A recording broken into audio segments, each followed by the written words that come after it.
Boa tarde para todas, boa tarde para todos. Primeiramente, queria de imediato agradecer o honroso convite aqui da Comissão de Processo Civil, na pessoa do nosso presidente, Bernardo Câmara, saudá-lo e parabenizá-lo junto do Guilherme e da Fernanda pela grandiosidade do evento. Vocês estão de parabéns. É uma honra poder auxiliá-los nesse empreendimento hercúleo de fazer um evento dessa magnitude, numa plena segunda-feira, e nós termos tantos inscritos e tantas pessoas interessadas no tema. E, para tristeza do público, eu vou fazer aqui uma palestra meio de improviso para falar um pouco sobre um dos temas que eu venho me dedicando, que são as interações entre o direito processual e a tecnologia, e mais especificamente sobre os meios online de resolução de conflitos. Sem dúvidas, eu vou tentar aqui suprir a ausência de uma expositora sensacional, que seria, sem dúvidas, a palestra da professora Camila Paulinelli, que é uma estudiosa do tema, doutoranda pela PUC Minas, e que, além de ser professora da casa, e que foi acometida por um dos problemas que a minha amiga Fernanda teve a oportunidade de comentar, e que, inclusive, ela própria padeceu de algumas questões. E eu costumo sempre dizer, e isso foi dito hoje no painel da manhã, que eventos que vão falar sobre direito e tecnologia, que não dá algum problema de tecnologia, eles não foram didáticos o suficiente, porque nós estamos exatamente lidando com um nível ou com algumas interações que têm grandes benesses, mas que podem nos trazer grandes problemas. Então, eu vou tentar aqui conversar com você sobre alguns desses temas, discutir alguns aspectos, para que nós possamos começar a compreender esse universo que vem se tornando cada vez mais próximo de todos nós. E aqui digamos assim, eu vou fazer uma primeira fala, porque mais tarde eu vou fazer a minha exposição real, na qual eu vou explicar para vocês alguns dilemas da advocacia nesses tempos de tecnologia, mais numa abordagem mais prática, envolvendo algumas questões que me parecem ser essenciais para a nossa advocacia avançada, que é essa exatamente que funde digamos assim, as características de um bom advogado, de um bom causídico, juntamente com o emprego da tecnologia. Mas agora, momentaneamente, eu vou comentar com vocês algumas questões em torno dos meios adequados de resolução de conflitos nesse painel, e mais especificamente sobre a resolução online de conflitos. E, para tanto, eu preciso convidá-los a algo que, em alguma medida, o meu amigo Leroy tematizou ao longo da sua exposição, que é a questão da tentativa de se criar novos DSDs, ou novos designs de sistema de disputas. Ou seja, nós precisamos começar a perceber que, quando nós começamos a lidar com a pluralidade de litígios que nós vivenciamos na atualidade, nós precisamos, em alguma medida, começar a pensar em novos modos de promover a adaptação. E para aqueles que estão aqui na sala do Zoom, eu recomendo que vão no View, clique no Speaker View, que vai facilitar vocês acompanharem a exposição. Para o pessoal do YouTube, obviamente, a projeção está na própria tela. Bem, mas percebam, de muito tempo para cá, mais especificamente na década de 80, e hoje pela manhã, o meu amigo Hugo Malone falou um pouco sobre DSD, nós começamos a perceber que nós precisamos lidar com os sistemas de gestão de conflitos de um modo diferente. Inclusive, há pouco, meu grande amigo e irmão Alexandre Freitas Câmara falou disse algo que eu concordo integralmente, que venho falando há muitos anos, que nós vivenciamos uma crise no sistema de justiça, no sistema processual brasileiro, no qual a gente tenta criar verdadeiras soluções fáceis para problemas altamente complexos, porque nós não conseguimos fazer uma verdadeira etiologia dos conflitos. Nós normalmente pegamos só digamos assim, as consequências e não nos preocupamos com as causas.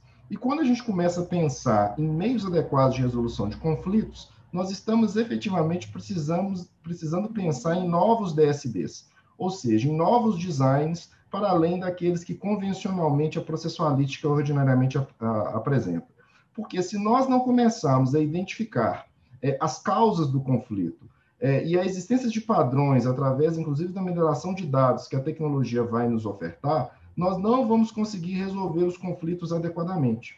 E a própria perspectiva dos DSDs, ele vem sofrendo modificações na medida em que a mudança, como já bem abordado pela minha amiga Fernanda Tartucci, de um processo baseado em poder por uma tentativa de processos baseados em interesses, envolvendo mediação e negociação, já é uma tendência, ao menos desde a década de 70, especialmente depois da célebre palestra do professor Frank Sander na Pound Conference. E na própria percepção que nós precisávamos começar a investir naquilo que se convencionou chamar de Alternative Dispute Resolutions, ou ADRs, que nós, no Brasil, costumeiramente chamamos de meios adequados de resolução de conflitos, modelo multiportas, que, inclusive, decorrem de uma série de normas, em especial agora do próprio Código de Processo Civil, no seu artigo 3º, que diz textualmente, no seu parágrafo, da necessidade de se pensar em vários modos de resolução de conflitos. Só que quando a gente basicamente pensa isso, o profissional mediano, ele faz alusão basicamente ao quê? À solução jurisdicional, heterocompositiva, a arbitragem também como método heterocompositivo, e em meios chamados conciliatórios, autocompositivos, e nesse aspecto nós falamos muito da mediação e da conciliação. Só que nós precisamos começar a perceber se essa limitação, essa análise, tão somente nesses termos, ou nesses limites desses meios de gestão de conflitos, são suficientes para resolver os problemas do nosso sistema processual, que padece de 77 milhões de processos, segundo o último relatório Justiça em Números. E quando a gente pensa especificamente em conciliação, ordinariamente, nas ADRs em geral, a gente comete normalmente aquela constatação que é recorrente, inclusive no discurso estrangeiro, de que normalmente os programas de ADR são lindos no papel, mas muitas vezes eles são ineficazes na prática. Ou seja, eles não conseguem oferecer todas as benesses almejadas. E percebam que no Brasil, há muitos anos, nós vivenciamos uma tendência em prol da mediação e da conciliação, e é indubitável que nós tivemos avanços muito consistentes e que essas técnicas trazem benefícios indiscutíveis, mas nós precisamos verificar se elas realmente estão conseguindo oferecer tudo aquilo que é divulgado, que é propagandeado que elas fazem. E segundo o último Justiça em Números, o número de conciliações sob a égide do CPC de 2015 a 2019, mudou percentualmente muito pouco. Na verdade, está na casa dos 12%, 12,5% segundo o último relatório. E percebam que o número de sejusques aumentou exponencialmente. Ou seja, em 2014 nós tínhamos 362 e hoje nós temos mais de 1.088. E percebam que os dados já estão ultrapassados na medida que o relatório retrata um passado.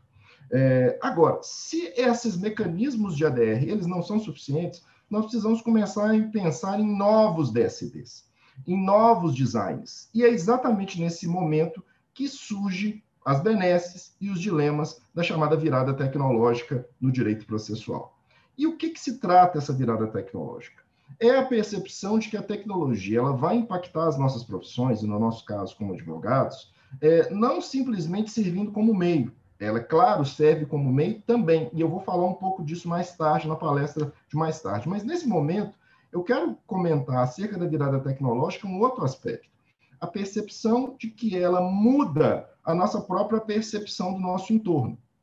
Seja do ponto de vista de sociedade mais amplo, e aí nós precisamos verificar como que as nossas próprias relações, nesse nosso tempo de uso da tecnologia, de redes sociais, etc., mudou as nossas próprias formas de interação, mas para nós aqui no campo do processo, nós precisamos começar a perceber que a tecnologia deixou de cumprir um papel tão somente instrumental e ela passou a mudar o nosso próprio modo de interação. E eu vou falar um pouco mais disso na palestra de noite, porque eu vou falar um pouco, por exemplo, da próprio impacto da nossa atuação como profissionais em tela. Mas eu deixo isso, como, digamos assim, como cenas do próximo capítulo que virá mais tarde. Mas percebam, a partir do momento em que a gente começa a perceber que a tecnologia ela deixa de cumprir um papel tão somente instrumental, nós começamos a pensar em novos modos de dimensionamento de conflitos.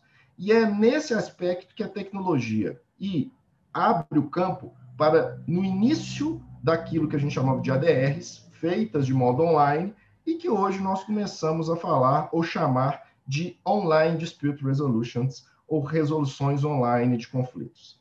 O que significa que nós não estamos mais, nesse momento, lidando com a ideia de que nós estamos tratando simplesmente com o emprego de tecnologia para a via instrumental dos tradicionais meios de resolução de conflitos, ou seja, a conciliação, a mediação, ou a própria jurisdição através da justiça digital, como minha amiga Isabela Ferrari teve a oportunidade de dizer, explicar hoje pela manhã, e a minha outra amiga, Isabela Fonseca, também teve a oportunidade de tematizar em torno do impacto da inteligência artificial. Não, aqui nós precisamos começar a perceber que a partir do final da década de 90, entra em campo uma nova abordagem, um novo design de resolução de conflitos diferente daqueles que tradicionalmente nós utilizávamos. Não que ele seja absolutamente novo, mas ele traz novidades que mudam o nosso próprio debate, buscando exatamente ofertar aquilo que o inciso 5º, 35 da Constituição visa assegurar para todos nós, cidadãos, ou seja, acesso à justiça pleno. Não simplesmente no sentido da gente ter uma resposta, da gente ingressar na jurisdição ou em qualquer outro meio de resolução de conflitos, mas na sensação de se ter uma forma adequada, e adequada às vezes para o nosso próprio tempo, porque o nosso tempo exige rapidez, exige soluções adequadas e exige, às vezes, para determinados tipos de conflitos, não para todos, formas mais fáceis de serem acessadas pelos próprios cidadãos. E aí que entra a discussão das ODRs. Ou seja, a ideia do emprego da tecnologia como quarta parte. Quarta parte no sentido tradicional da processualística, porque nós conhecemos aquela repartição do processo que tem 3 partes, o juiz e as partes, o autor e o réu.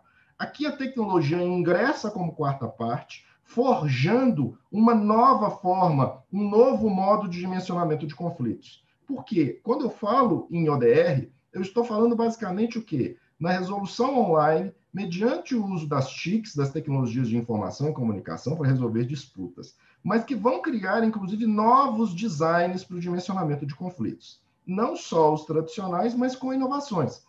Pode ser, às vezes, um emprego, e quando eu falo em ODR, eu estou falando de um guarda-chuva enorme de possibilidades de designs. Pode ser um emprego muito singelo, como a gente tem aqui no Brasil, chamado consumidor.gov, que é utilizado para resolver questões de consumo, mas é uma plataforma prosaica, ela é praticamente um PROCON, no qual o cidadão que tem algum problema, ele ingressa lá na plataforma e tem algumas centenas de empresas que já se vincularam ao sistema e que mantém uma comunicação online. Aqui não, aqui eu estou falando de algo mais sofisticado. Porque as ODRs, efetivamente, elas surgem num contexto muito específico, qual seja, a partir do momento em que o comércio eletrônico, o e-commerce, ele começou a se mostrar gerando milhões, bilhões de negociações por algumas plataformas, elas começaram a perceber que as formas tradicionais de resolução de conflitos não seriam suficientes. Então, vamos pegar um exemplo concreto, qual seja o eBay. O eBay, que é basicamente uma plataforma de e-commerce, na qual ela faz interações entre fornecedores e consumidores, lá, aqui no Brasil, o Mercado Livre. Então, basicamente, o que o eBay percebeu no final da década de 90? Que ela tinha um percentual pequeno entre as suas intermediações que davam problemas, mas esse percentual pequeno remontava dezenas de milhões de casos por ano. Isso, obviamente, gerava um problema. Se o eBay fosse resolver os conflitos de modo tradicional, mesmo mediante uma mediação tradicional, uma conciliação de modo tradicional, com o emprego de conciliadores humanos, ele teria um gasto exponencial com mão de obra e teria um problema que seria a demora na resposta dos cidadãos. E isso geraria um problema de engajamento para os usuários da plataforma. Porque ninguém, como consumidor, quer comprar no lugar que dê problema. Então, o que o eBay faz? Ele primeiro cria uma primeira plataforma de ODR, que deu certo em alguma medida, mas quando chega ali no início dos anos 2000, ela pensa, não, eu preciso criar uma plataforma de ODR na qual haja possibilidade de resolver conflitos de consumo com pouca interação humana, ou às vezes com nenhuma interação humana, que é quando o eBay contrata um cidadão de nome Colin Rue e ele cria essa plataforma dentro dessa estrutura modular, desse procedimento, que é o Moldria, que inclusive mais cedo o Hugo Malone fez alusão a ele, que é uma plataforma que vem sendo utilizado, inclusive ofertado até aqui no Brasil, como uma plataforma hábil a resolver os conflitos. E basicamente como que o Modria do eBay funcionava.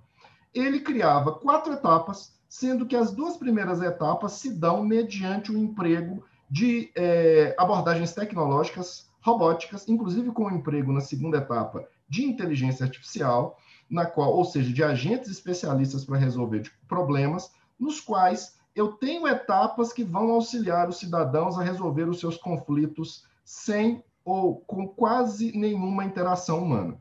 Então, na primeira etapa, esse primeiro módulo, é um módulo diagnóstico, que basicamente serve e cumpre aquilo que tanto Fernanda quanto Leroy fizeram alusão. Ou seja, essa primeira etapa é uma etapa tecnológica, na qual o cidadão tem aquilo que se convencionou chamar de participação informada. Ou seja, o objetivo da plataforma é oferecer para o cidadão que auxilia informações dos riscos daquele conflito, de quais são os seus direitos, inclusive trazendo para o processualista mais convencional, mais tradicional, o objetivo dessa etapa, nesse módulo tecnológico, é oferecer para o cidadão informações, inclusive que por vezes são levadas a cabo, para nós advogados que militamos, mediante, por exemplo, a produção antecipada de provas. Inclusive agora no CPC 2015, uma produção antecipada de provas autônoma, que muitas vezes a gente se vale dela exatamente para fazer uma análise diagnóstica para ver se, inclusive, a gente vai ou não propor uma demanda. Essa primeira etapa, ela acaba gerando a resolução de uma série de conflitos.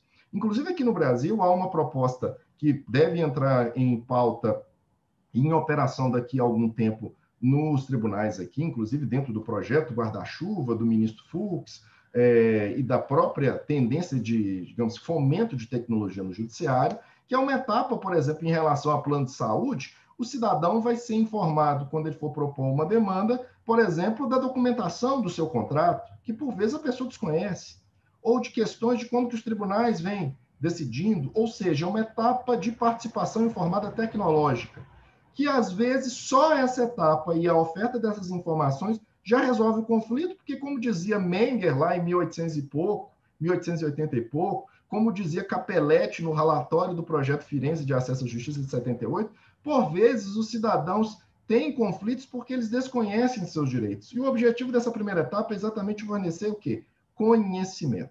Só que se o mero conhecimento não resolve, entra em pauta a segunda etapa, que é a etapa de negociação facilitada por tecnologia, na qual eu programo os robozinhos, mediante inteligência artificial, para que, mediante um banco de dados enorme de negociações anteriores, ele ofereça para as pessoas o quê? Propostas para a resolução de seus conflitos.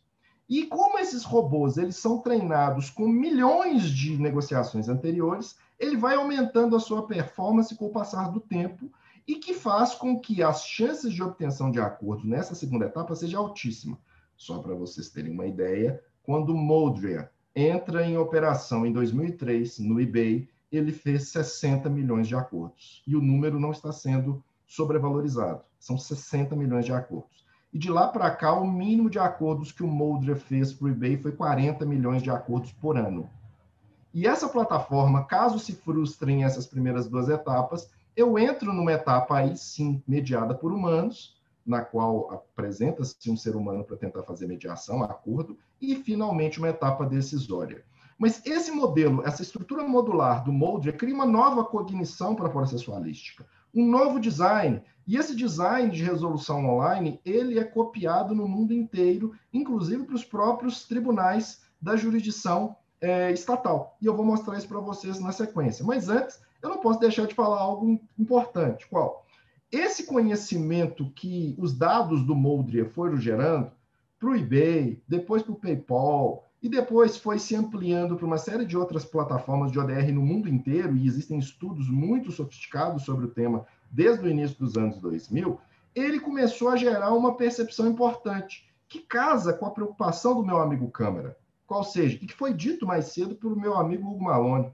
Por vezes, a gente precisa começar a pensar na utilização dos dados para que eu comece a fazer o quê? Prevenção dos conflitos.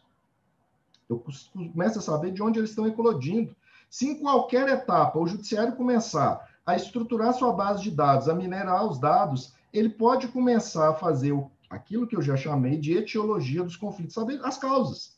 E eu posso, inclusive, gerar a possibilidade peculiar, que muda toda a teoria do processo, inclusive, de começar a pensar o conflito não como um problema, mas como um ativo para algumas empresas. Como assim, Dierle? Isso é estranho, porque as pessoas sempre acharam que o conflito é uma chaga social. Ainda tem livros de direito processual que ainda continuam dizendo que o processo serve para pacificação social, que é algo intangível, porque o ser humano é um animal conflitivo por essência. Mas aqui não, aqui nós começamos a perceber que para as plataformas, para algumas plataformas de e-commerce, o conflito é um ativo.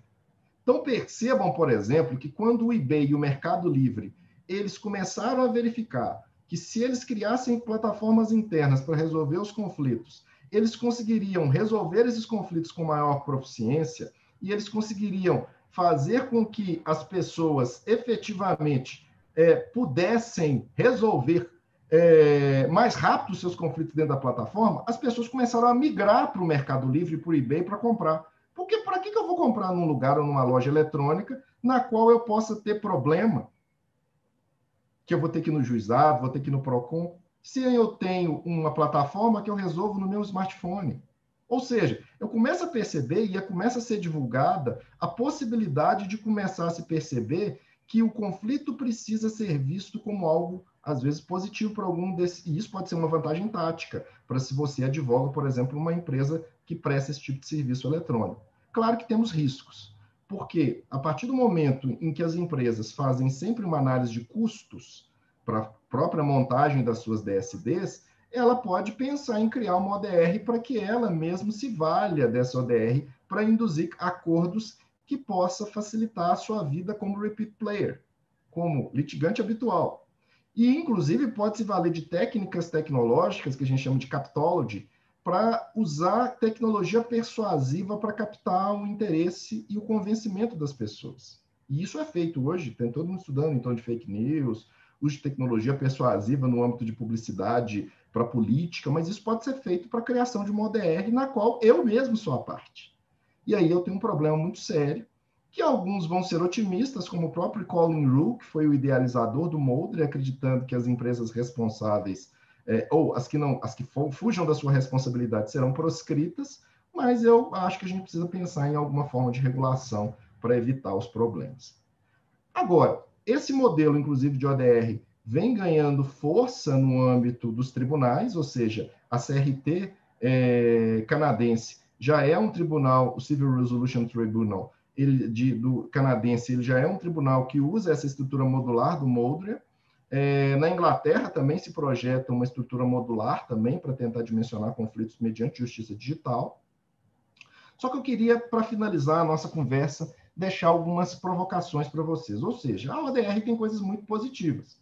Ou seja, ela fortalece o sistema multiportas, eu posso aumentar o número de acordos, etc, etc, etc. Mas eu tenho um problema muito sério, que inclusive foi pontuado pela minha amiga Fernanda. A ideia da ODR e o fomento para a chamada autorrepresentação pode criar um problema danado para as pessoas que não têm acesso à internet. E nós, no mundo inteiro, na verdade, há uma tendência em prol da autorrepresentação. Mas aqui no Brasil os problemas são mais graves, porque nós temos um problema de analfabetismo digital absurdo, às vezes das próprias pessoas da área do direito, quiçá das pessoas de outras áreas, pessoas leigas.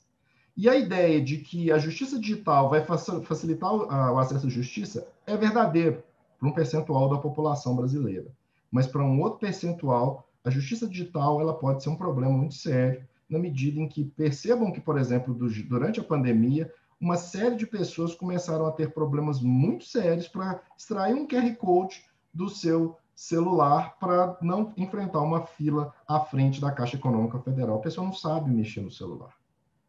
Porque a pessoa pode ter celular, pode até ter os dados, mas eu, por exemplo, tenho pessoas na minha família que tem smartphone super legal, tem perfil em rede social e não sabe mandar um e-mail.